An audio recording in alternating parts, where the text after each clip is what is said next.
आपका कोटि कोटि धन्यवाद महोदय।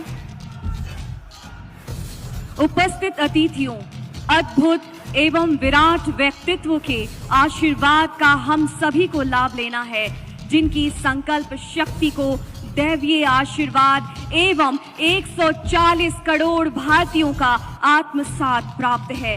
मैं अति विनम्रता पूर्वक माननीय प्रधानमंत्री जी से सादर अनुरोध करती हूँ कि कृपया अपनी अमृतमयी वाणी से अभिसिंचित करके हम सभी को अपना आशीर्वाद प्रदान करने की कृपा करें।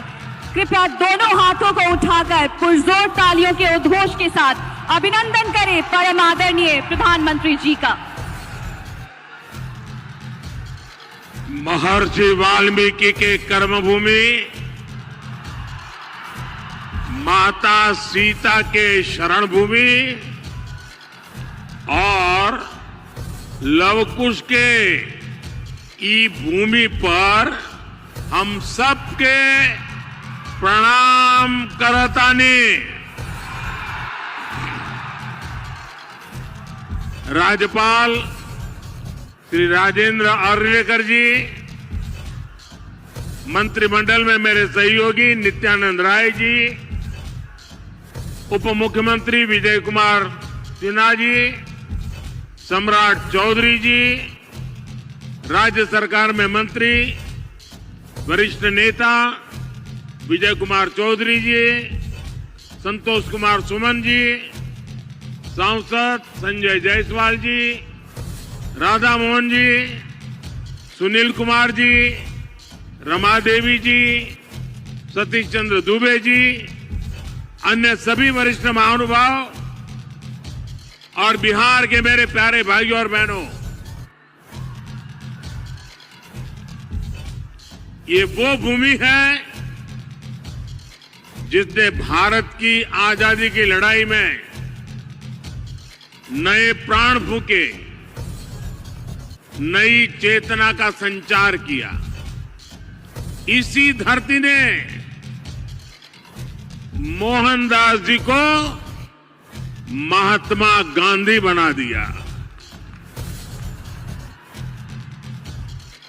विकसित बिहार से विकसित भारत, इस संकल्प लेने के लिए बेतिया से बेहतर, चंपारण से बेहतर और कोई स्थान हो सकता है क्या बोला? और आज यहां इतनी बड़ी संख्या में आप सभी, हम एनडीए के सभी साथियों को आशीर्वाद देने के लिए आए। आज बिहार के अलग अलग विधानसभा क्षेत्रों, लोकसभा क्षेत्रों से भी हजारों लोग विकसित भारत संकल्प इस कार्यक्रम में अपने अपने स्थान पर जुड़े हैं। मैं बिहार के सभी लोगों का अभिनंदन करता हूं। मैं आप सबसे क्षमा भी मांगता हूं क्योंकि मुझे आने में जरा ज्यादा विलंब हो गया। मैं बंगाल में था और इन दिनों बंगाल का उत्साह भी कुछ और ही है। वहां 12 किलोमीटर का रोड शो था, तो बड़ी मुश्किल से मैं समय कम करने की कोशिश तो कर रहा था, लेकिन इसके कारण लेट पहुंचा। आपको जो कठिनाई हुई, इसके लिए मैं आप सबकी क्षमा मांगता हूं। साथियों, बिहार वो धरती है जिसने सदियों तक देश का नेतृत्व किया है। बिहार वो धरती है जिसने एक से बढ़कर एक प्रतिभावान व्यक्तित्व मां भारती को दिए हैं। और ये सच्चाई है, जब जब बिहार समृद्ध रहा है, तब भारत समृद्ध रहा है। इसलिए विकसित भारत के लिए बिहार का विकसित होना उतना ही जरूरी है। मुझे खुशी है कि बिहार में विकास का डबल इंजन लगने के बाद विकसित बिहार से जुड़े कार्यों में और तेजी आ गई है। आज भी करीब 13,000 करोड़ रुपए की योजनाओं का उपहार बिहार को मिला है। इसमें rail, road, ethanol plant, city gas supply, LPG gas, ऐसी अनेक अहम परियोजनाएं शामिल हैं। विकसित बिहार के लिए हम यही तेजी पकड़नी है, इसी तेजी को बनाए रखना है। आप सभी को इन परियोजनाओं के लिए बहुत बहुत बधाई। साथियों, आजादी के बाद के दशकों में बिहार की एक बहुत बड़ी चुनौती रही है यहां से युवाओं का पलायन। जब बिहार में जंगल राज आया तो ये पलायन और ज्यादा बढ़ गया। जंगल राज लाने वाले लोगों ने सिर्फ और सिर्फ अपने परिवार की चिंता की, बिहार के लाखों बच्चों का भविष्य दांव पर लगा दिया। बिहार के मेरे नौजवान साथी दूसरे राज्यों के दूसरे शहरों में रोजी रोटी के लिए जाते रहे और यहां एक ही परिवार फलता फूलता रहा। किस तरह एक एक नौकरी के बदले जमीनों पर कब्जा किया गया। क्या कोई भी व्यक्ति सामान्य मानवी को इस प्रकार से लूटने वालों को माफ कर सकता है क्या? माफ कर सकता है क्या? क्या ऐसे लोगों को माफ कर सकते हैं क्या? बिहार में जंगल राज लाने वाला परिवार बिहार के युवाओं का सबसे बड़ा गुनहगार है। जंगल राज के जिम्मेदार परिवार ने बिहार के लाखों नौजवानों से उनका भाग्य छीन लिया। ये एनडीए सरकार है जो इस जंगल राज से बिहार को बचाकर इतना आगे लाई है। साथियों, एनडीए की डबल इंजन सरकार का प्रयास है कि बिहार के युवा को यही बिहार में नौकरी मिले, यही बिहार में रोजगार मिले। आज जिन हजारों करोड़ रुपयों की परियोजनाओं का लोकार्पण और शिलान्यास हुआ है, उसके मूल में भी यही भावना है। आखिर इन परियोजनाओं के सबसे बड़े लाभार्थी कौन है? इसका सबसे अधिक लाभ उन नौजवानों को होगा जो अभी रोजगार करना चाहते हैं, जो स्कूल कॉलेज में पढ़ रहे हैं।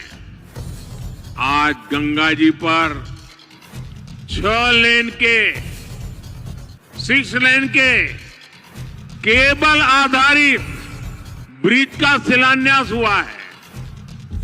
बिहार में 22,000 करोड़ रुपए से 1 दर्जन से अधिक पुल पर काम चल रहा है, जिनमें से 5 पुल तो गंगा जी पर बन रहे हैं।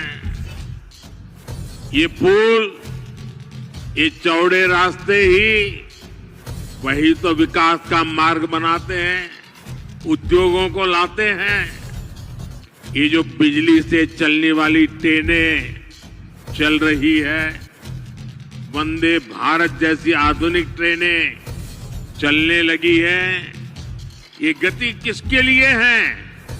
ये उन नौजवानों के लिए है जिनके माता पिता ने ऐसी सुविधाओं के सपने देखे थे। ये जो इंफ्रास्ट्रक्चर बन रहा है, ये रोजगार का बहुत बड़ा माध्यम होता है। इसमें मजदूर हो, ड्राइवर हो, सर्विसेज से जुड़े लोग हो, इंजीनियर हो, ऐसे अनेक क्षेत्रों के रोजगार इससे पैदा होते हैं। यानी ये जो हजारों करोड़ रुपए सरकार लगा रही है, ये पैसा बिहार के सामान्य परिवारों के पास ही पहुंचेगा। इससे रेत, पत्थर, ईंट, सीमेंट, स्टील ऐसे अनेक उद्योगों को, फैक्ट्रियों को, छोटे छोटे दुकानों को बल मिलने वाला है। साथियों, ये जितनी भी नई ट्रेनें चल रही हैं, पटरियां बिछ रही हैं, ये सब कुछ आज भारत में ही बन रहा है। मेड इन इंडिया है, यानी इसमें भी भारत के ही लोगों को रोजगार मिल रहा है। बिहार में भी रेल इंजन बनाने वाली आधुनिक फैक्ट्रियां एनडीए सरकार ने बनाई है। आज पूरी दुनिया में डिजिटल इंडिया की बहुत बड़ी चर्चा है। और मैं आपको एक बात और बोलूं, आज कई विकसित देशों में भी ऐसी डिजिटल व्यवस्था नहीं है जो बेतिया में, चंपारण में उपलब्ध है। विदेशी नेता जब मुझसे मिलते हैं तो पूछते हैं कि मोदी जी, आपने ये सब इतनी जल्दी कैसे किया? तब मैं उन्हें कहता हूं कि मोदी ने नहीं, ये भारत के नौजवानों ने किया है। मोदी ने तो भारत के हर युवा को उनके हर कदम पर साथ देने की गारंटी दी है। और विकसित बिहार के लिए आज यही गारंटी मैं बिहार के युवा को भी दे रहा हूं। और रउआ जानते बानी, मोदी के गारंटी मने गारंटी पूरा होके के गारंटी। साथियों, एक तरफ नया भारत बन रहा है, वहीं दूसरी तरफ आरजेडी, कांग्रेस और इनका इंडी गठबंधन अभी भी 20वीं सदी की दुनिया में जी रहा है। एनडीए की सरकार कह रही है कि हम हर घर को सूर्य घर बनाना चाहते हैं। हम चाहते हैं कि हर घर की छत पर सोलर प्लांट हो, उससे वो घर भी कमाएं और उसे बिजली भी मुफ्त मिले। लेकिन इंडी गठबंधन अभी भी लालटेन की लौ के ही भरोसे जी रही है। जब तक बिहार में लालटेन का राज रहा, तब तक सिर्फ एक ही परिवार की गरीबी मिटी, एक ही परिवार समृद्ध हुआ। साथियों, आज जब मोदी ये सच्चाई बताता है तो ये मोदी को गाली देते हैं। भ्रष्टाचारियों से भरे इंडी गठबंधन का सबसे बड़ा मुद्दा है मोदी का परिवार नहीं है। ये लोग कहते हैं कि इंडी गठबंधन के परिवारवादी नेताओं को लूटने का लाइसेंस मिलना चाहिए। क्या लूटने का लाइसेंस मिलना चाहिए क्या? मिलना चाहिए क्या? आज भारत रत्न कर्पूरी ठाकुर जी अगर होते तो ये उनसे भी यही सवाल पूछते जो मोदी से पूछ रहे हैं।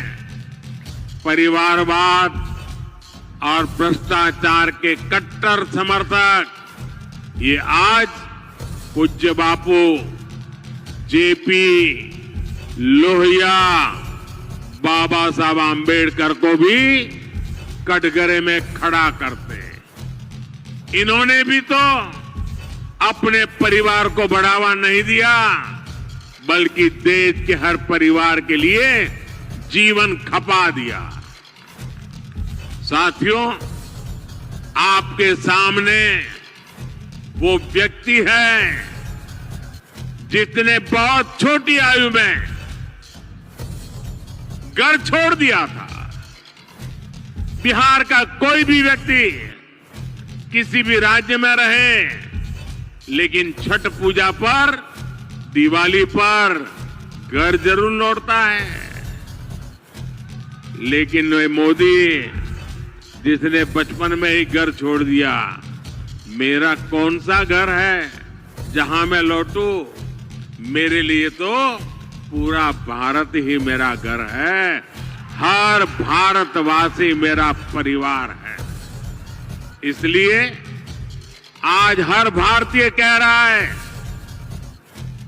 हर गरीब, हर नौजवान कह रहा है, मैं हूं मोदी का परिवार। मैं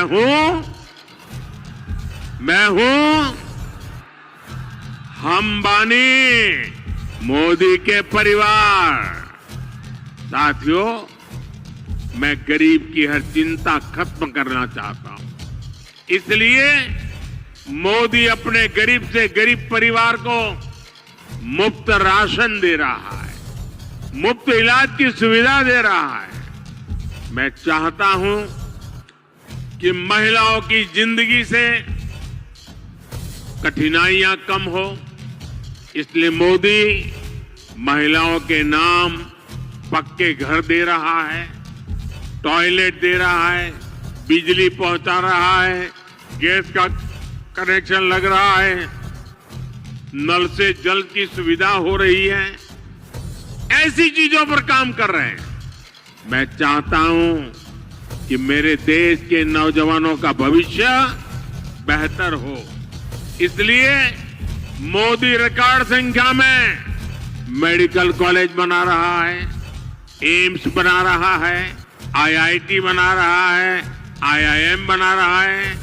ऐसे आधुनिक शिक्षण संस्थान मेरे नौजवानों के भविष्य के लिए बना रहा है।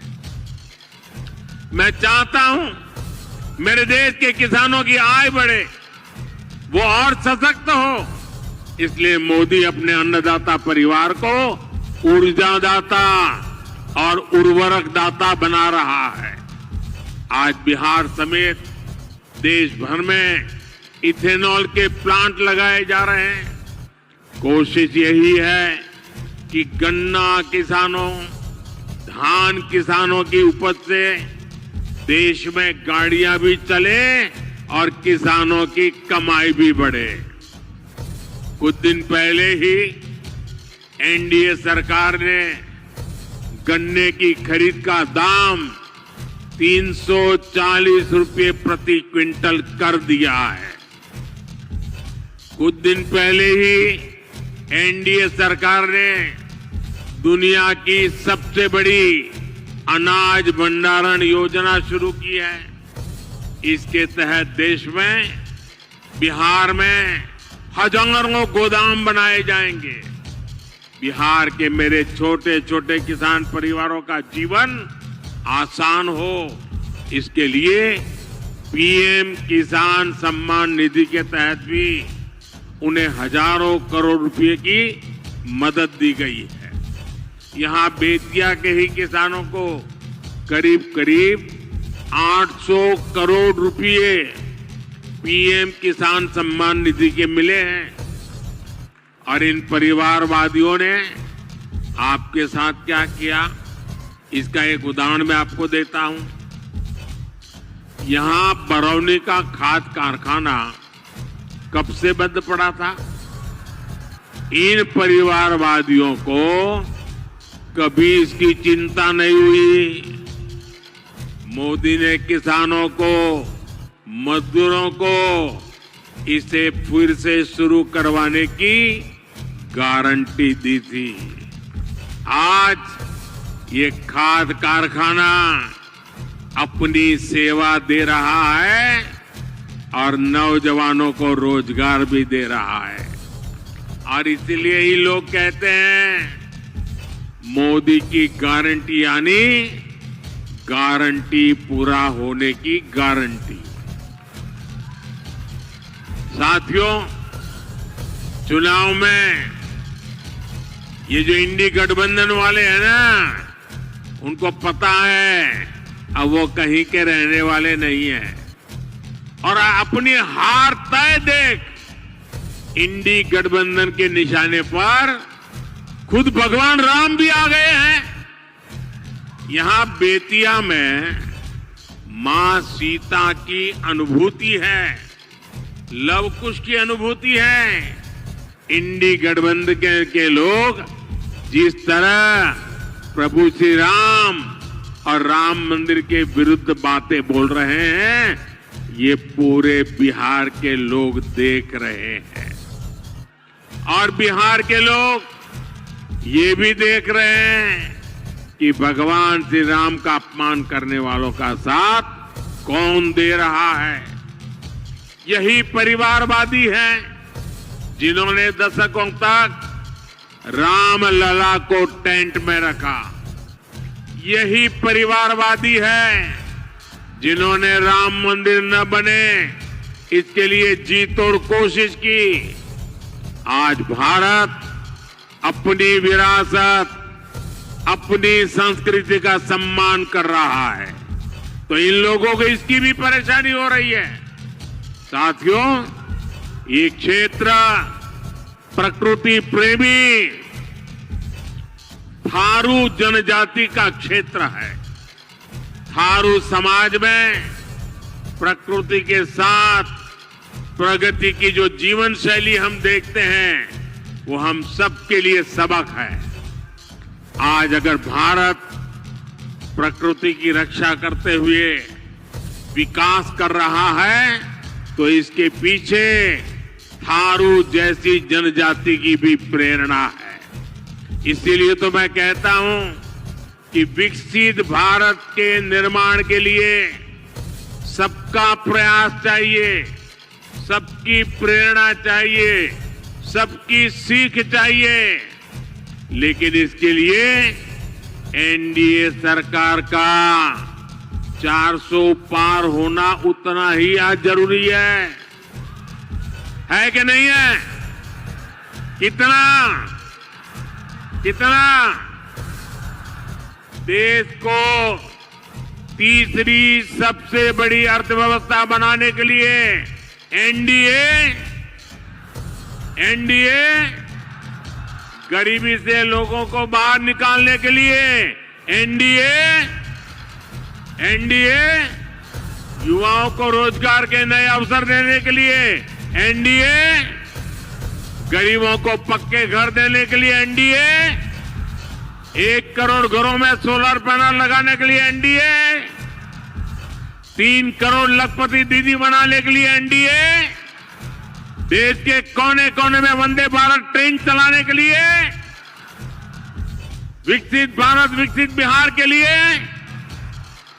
एक बार फिर आप सभी का मैं बहुत बहुत धन्यवाद करता हूं। मेरे साथ बोलिए, भारत माता की। दोनों हाथ ऊपर करके पूरी ताकत से बोलिए, भारत माता की, भारत माता की, भारत माता की। बहुत बहुत धन्यवाद।